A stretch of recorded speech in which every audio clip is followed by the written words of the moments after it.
기도를 하면서 하느님의 손길을 느끼며 위안을 얻기도 하고 성경 말씀에 대한 새로운 깨달음을 얻기도 합니다.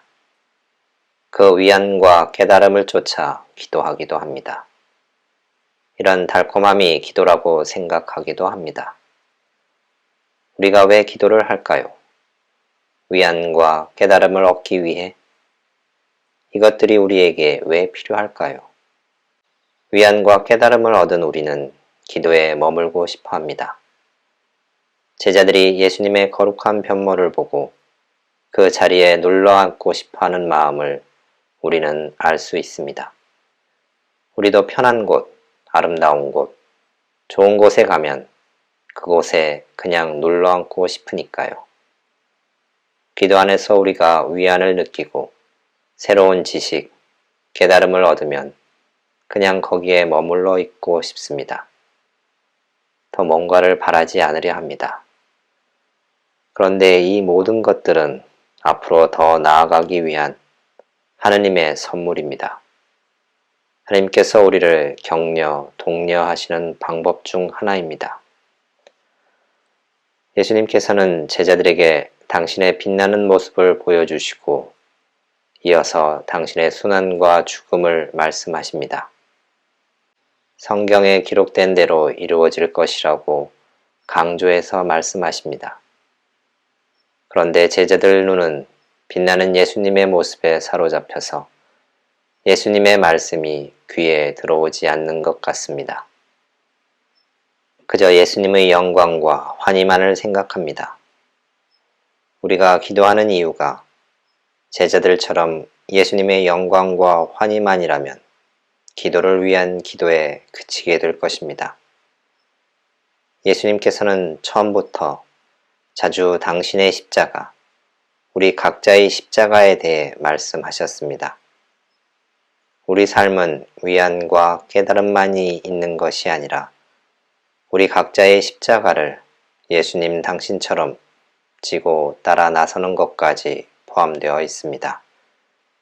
그런데 우리는 십자가는 빼고 살려고 합니다. 우리 마음대로 십자가가 빠지지는 않습니다. 그런데도 우리는 십자가 말고 순환과 죽음 말고 부활과 영광만을 쫓습니다. 우리 신앙의 핵심은 부활입니다. 죄와 죽음을 이겨낸 부활이 우리가 믿는 바입니다. 그런데 우리 마음 같지 않게 부활은 순환과 죽음이란 전 단계가 있습니다.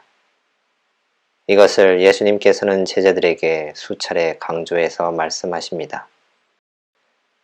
우리의 기도가 기도를 위한 기도에 머물지 않고 예수님께서 원하시는 십자가를 지는 길로 나아가기 위해서는 기도에서 느끼고 얻은 것들을 행동해야 합니다.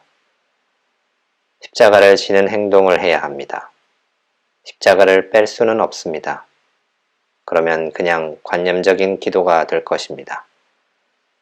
그러면 더 이상 우리는 기도에서 위안과 깨달음마저 얻을 수 없을 것입니다. 기도를 통해서 우리 삶의 변화를 원한다면 더욱 그렇습니다. 변화는 마음으로 그리고 행동으로 전해지고 드러나야 합니다. 예수님께서 당신의 빛나는 모습을 제자들에게 보여주신 것은 순환의 어려움을 이겨내기 위해 힘을 북돋워 주시기 위해서였습니다. 그 모습에 반해 그냥 거기 주저앉아 아무것도 하지 않고 바라보기만 하라는 것이 아니었습니다.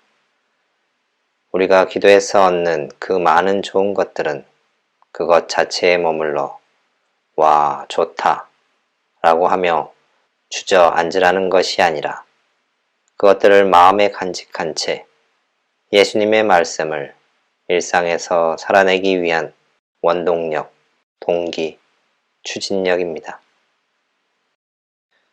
지금 우리가 거룩한 예수님의 변모 앞에서 넋을 놓고 주저앉아 있는지 그분의 아름답고 찬란한 모습에서 힘을 얻어 당신의 십자가를 같이 짊어지려고 하는지 생각해 보세요. 예수님께서 허락하신 위안과 깨달음에 감사하며 그분께서 가까이 하셨던 가난한 사람들에게 나아가는 기도를 청합니다.